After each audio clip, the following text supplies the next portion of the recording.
ہم نے کہا پہلی صفت اصحاب امام حسین کی صفت بصیرت تھی، وہ اصحاب با بصیرت تھے، وہ حق و باطل کو پہچانتے تھے۔ کہ ایک مولا کا صحابی ہے یزید ابن سبیت، 10 بیٹے تھے اس کے، 2 بیٹوں نے باپ کا ساتھ دیا کہ ہم آئیں گے امام حسین کی مدد کریں گے، ایک بیٹا عبداللہ، ایک بیٹا عبید اللہ۔ زیارت ناہیہ پڑھیں گے، اس میں امام زمانہ اس شہید بزرگوار کو سلام کرتے ہیں کہ السلام علی یزید ابن سبیت وعلی ولدیہ عبداللہ و عبید اللہ۔ شہید بریر یہ کربلا کا شہید ہے۔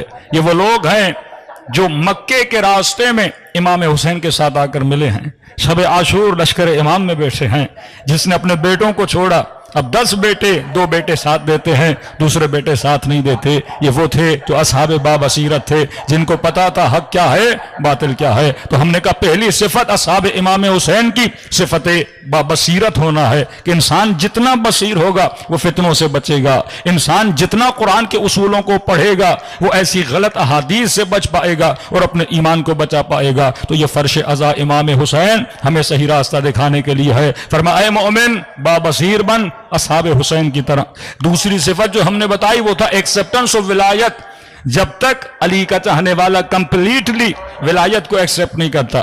آپ کو یہاں مختلف اہل بیت کے ماننے والے ملیں گے، کوئی سیکولر ہوگا، کوئی لبرل ہوگا، کوئی 10 دن والا شیعہ ہوگا، کوئی 2 مہینے والا شیعہ ہوگا، کوئی صرف کالے کپڑے پہنے گا، اس کے بعد اس کا کردار، اس کی رفتار اہل بیت کے عمل سے نہیں ملے گی۔ تو فرمایا نہیں، اگر شیعہ بننا چاہتے ہو، اگر اس ولایت کے نیٹ ورک کا حصہ بننا چاہتے ہو تو ہمارے وجود میں کمپلیٹلی ایکسپٹنس آف ولایت ہونی چاہیے کہ واقعاً آج میرے مولا اگر مجھے کچھ بھی کہیں کیا میں کرنے کے لیے تیار ہوں، کیا میرے اندر اتنی سکت ہے، کیا میرے اندر اتنا حوصلہ ہے کہ اپنا سب کچھ اپنے امام پہ قربان کر سکوں۔ وہ کب ہوگا؟ جب چھوٹی چھوٹی باتوں پہ یہ جمال عمل کرے گا، جب چھوٹی چھوٹی باتوں پر یہ نوجوان عمل کرے گا، نماز پہ پابندی کرے گا، یہ خاتون حجاب پہ پابندی کرے گی، یہ جوان اپنی نگاہوں کو حرام سے بچائے گا، اپنے قدم کو کبھی ایسی جگہ پہ جانے نہ دے گا جس سے اس کا امام وقت کیا ہو جائے، ناراض ہو جائے۔ تو فرمایا جب تک کمپلیٹلی ایکسپٹنس آف ولایت نہیں آتی۔ شہداء کربلا پوری رات انتظار میں ہیں۔ جناب قاسم کی والدہ گرامی، اب دنیا کی مائیں تو بچوں کے لیے جاگتی ہیں کہ بچہ بچ جائے، میں دنیا سے جاؤں تو چلی جاؤں۔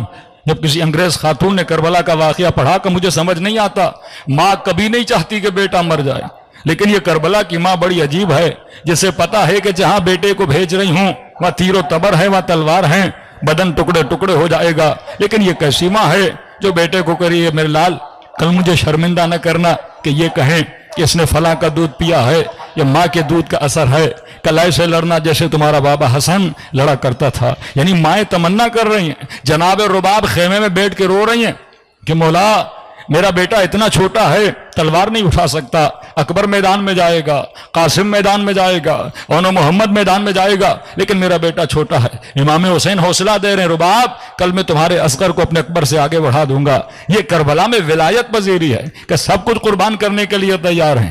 جناب حجر ابن عدی سر کٹا دیا، بیٹے قربان کر دیے، بھائی شہید ہو گیا، 8 ساتھی قربان کر دیے ولایت پذیری کی خاطر۔ تو اس مکتب میں اگر رہنا ہے تو ایکسپٹنس آف ولایت کمپلیٹ ہونی چاہیے، جس طرح اصحاب امام حسین میں تھی۔ کیوں بارہا روایتیں ملتی ہیں چھٹے امام سے کہ ہے کوئی جو تنور کے اندر چلا جائے، ہے کوئی آگ کا انگارہ ہاتھ پہ لے لے۔ لوگ بڑی بڑی باتیں کرتے تھے، لیکن بات جب تنور کی آئی سارے پیچھے ہٹ گئے، بات جب جان دینے کی آئی سارے پیچھے ہٹ گئے، بات جب نبی خدا کا وہ صحابی جس کو رسول نے کہا تھا اتنی مال کی دعا نہ کر کہ یہ نہ ہو جائے تو مجھ سے دور ہو جائے ثعلبہ، لیکن یا رسول اللہ دعا کیجیے اللہ مجھے مالدار بنائے، بڑا شوق تھا اس کو مالدار بننے کا۔ رسول خدا پر جب اصرار ہوا تو نبی نے دعا کے لیے ہاتھوں کو بلند کیا، کہتے ہیں اس کا کوئی رشتہ دار مر گیا، اس کا کوئی وارث نہیں تھا اور اس کی ساری ملکیت ثعلبہ کو مل گئی۔ اب اس نے کہا کہ شہر کے باہر فارم ہاؤس بناؤں گا، وہاں جا کے رہوں گا۔ وہ بندہ جو ڈیلی رسول خدا کی نماز میں آتا تھا، باہر گھر بنایا، بکریاں بنی، مال و منال بنے، اب اس نے مسجد میں آنا بھی چھوڑ دیا۔ یہاں تک نبی نے کسی کو بھیجا زکوٰۃ لے کر آؤ، کہنے لگا ہم کو یہودی ہیں کہ جزیہ دیں، کہ یہ جزیہ نہیں ہے، یہ زکوٰۃ ہے، یہ حق دین ہے، دینا پڑے گا۔ کہ جا کر کہو بڑی مشکلات کے بعد میں امیر بنا ہوں، اب ساری دولت دے دوں۔ رسول خدا نے پھر آنکھوں میں آنسو آئے کہ وائے ہو ثعلبہ پر، وائے ہو ثعلبہ پر، میں نے کہا تھا مالدار ہونے کی دعا نہ کر، دور ہو جائے گا۔ ہر انسان کا اپنا ظرف ہوتا ہے، ہر انسان کی اپنی کمزوری ہوتی ہے۔ حضرت موسیٰ کے کزن ہیں جناب قارون، دیکھیے جہنمی بن گیا قارون۔ پہلے بڑا نیک تھا، پہلے حضرت موسیٰ کے ساتھ گھومتا تھا، لیکن اس کے بعد کیا بنا؟ مال و منال کی دولت کی وجہ سے حضرت موسیٰ سے ٹوٹ گیا۔ تو انسان کو پتہ ہونا چاہیے میری کمزوری کیا ہے۔ تو جب تک کمپلیٹلی ایکسیپٹنس آف ولایت ہمارے وجود میں نہیں آتی، ہم کبھی بھی صفات اصحاب اہل بیت کو پیدا نہیں کر سکتے۔ تیسری صفت سارعوا الی الخیرات، اے مومن جتنا ہو سکے کار خیر میں جلدی کیا کرو۔ یہ مت کہو کہ مثلا نماز پڑھنی ہے، قضا نمازیں ہیں تو 2 دن کے بعد پڑھوں گا، فلاں کے لیے کوئی قرضہ ہے تو وہ 4 دن کے بعد دوں گا، ارے بوڑھا ہو جاؤں گا تو نیکیوں کو انجام دوں گا، ابھی تو میں جوان ہوں۔ فرمایا نہیں، سارعوا الی الخیرات۔ یہ آپ کی ٹائمنگ بڑی اہم ہے کہ صحیح وقت میں صحیح فیصلہ کرنا، کہ کربلا میں حر نے صحیح ٹائمنگ پہ فیصلہ کیا، جناب وہب نے صحیح ٹائمنگ میں فیصلہ کیا، کہ یہ تعجب کا مقام ہے کہ ایک وہ حبیب ابن مظاہر جو 80 سال کا عابد ہے، اتنی نمازیں، اتنے روزے، اتنی عبادات انجام دی ہیں، اور وہب قلبی 2 دن کے اندر وہ مقام پا جاتا ہے جو حبیب کو مقام مل جاتا ہے، حبیب کی طرح شہید ہو جاتا ہے۔ مطلب جو سفر حبیب نے 80 سال میں طے کیا، وہ سفر وہب قلبی نے 2 دن میں طے کر دیا، وہ سفر جناب حر نے 1 دن میں طے کر دیا، وہ سفر جناب زہیر نے چند دنوں میں طے کر دیا۔ یہ ہماری ٹائمنگ ہے کہ ہم کس وقت کون سا فیصلہ کرتے ہیں۔ یہ ایک ہی آن کا فیصلہ ہوتا ہے کہ انسان کو جہنمی بناتا ہے، انسان کو جنتی بناتا ہے۔ تو فرمایا جہاں تجھے خیر نظر آئے اس کی طرف دوڑو۔ بعض اوقات کل میں نے تفصیل سے پڑھا کہ جوانوں کو نہیں پتا ہوتا خیر کیا ہے، شر کیا ہے۔ بعض اوقات وہ خیر کو شر سمجھتا ہے، شر کو خیر سمجھتا ہے۔ تو جس طرح انسان بیمار ہو جاتا ہے، کولیسٹرول کا مسئلہ ہے، دل کا مسئلہ ہے، چربی کا مسئلہ ہے، بی پی کا مسئلہ ہے، اب آپ کو نہیں پتا کہ آپ کے لیے کون سی غذا شر ہے، کون سی غذا خیر ہے، تو آپ کس کے پاس جاتے ہو؟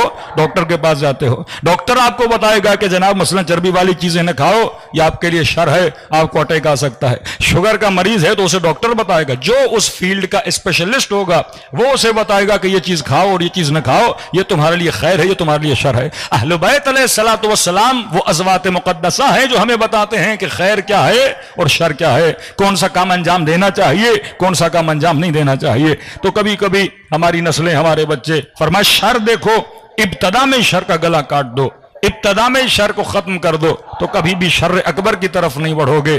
مثلا آپ کا چھوٹا بچہ ہے، اس نے کوئی غلطی کی، اب ماں یہ کہے کہ بچہ چھوٹا ہے، غلطی کی تو کیا ہوا، مولانا ابھی تو بچہ ہے، لیکن اگر آپ اسے چھوٹی غلطی سے نہیں روکو گے یا غلطی کے لیے نہیں سمجھاؤ گے، کل جا کر یہ بڑی غلطی کرے گا۔ آج چھوٹا سا حرام کیا، اگر اس حرام پہ تنبیہ نہیں کی، کل جا کے بڑا حرام کرے گا۔ ہمیشہ گناہ چھوٹی جگہوں سے شروع ہوتا ہے۔ ایک بندہ پہلے چھوٹی چوری کرتا ہے پھر بڑی چوری کرتا ہے، پہلے ایک بندہ ظلم حیوان پہ کرتا ہے پھر جا کے انسان پہ ظلم کرتا ہے۔ تو انسان کو سوچنا چاہیے کہ بچوں کی تربیت بھی اسی طرح ہونی چاہیے جس طرح اہل بیت علیہ الصلوۃ والسلام کرتے تھے۔ تو خیر و شر کی پہچان اپنی نسلوں کو یہ بتانا کہ بیٹا خیر کیا ہے، بیٹا شر کیا ہے۔ جب تک خیر و شر کی معرفت نہیں ہوگی تب تک انسان اپنا کردار اصحاب حسین کی طرح نہیں بنا سکتا۔ صلوات پڑھے محمد و آل محمد۔